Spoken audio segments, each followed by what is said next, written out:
test, to fire off missiles, and you call it a stalemate at that point. As President Trump gets off Air Force One, we'll watch the reception at the bottom of the staircase there. Would that, Daniel, be an acceptable way to go into the future? Chairman Kim stays in power, they keep their communist system, and he is able to keep between 20 and 60 nuclear warheads. You know, I always felt like, look, Chairman Kim is a ruthless dictator. The negotiations with North Korea are extraordinarily complex and challenging.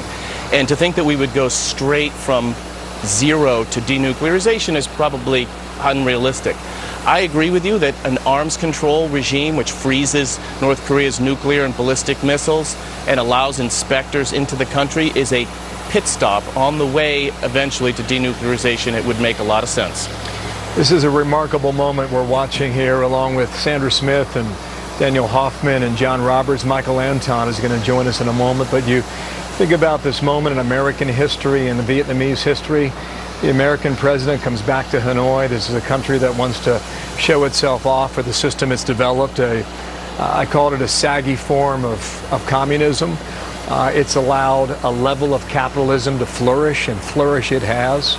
When you look at the amount of growth here, close to 7% every year for the past 6 years, and still growing. You look at Hanoi and the way it's just taken off. He's going to make the case to Kim that this can be yours too.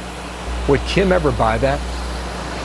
I think Kim is acutely aware of just how decrepit his own economy is. And he knows there are great benefits, but there are also risks when you open up your economy, as he might. Then if his people lose the fear they have in his government and attain some economic freedom, that could risk his regime's security. So it's a delicate balancing act, frankly.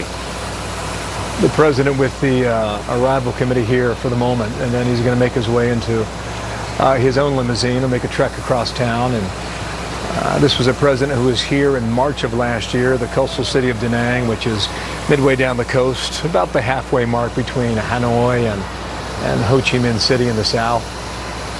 And Da Nang was the air base during the Vietnam War. It was quite a substantial setup for the U.S. military.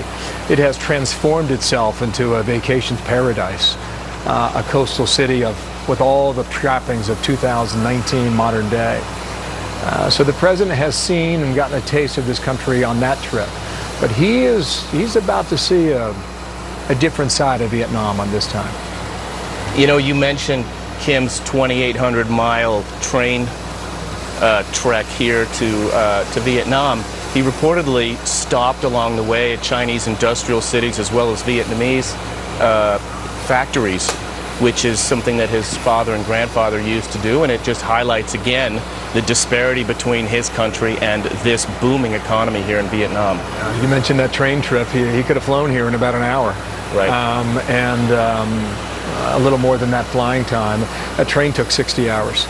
And that was a symbol in itself to, you know, as you mentioned, to take a similar route that his grandfather took some 45 years ago.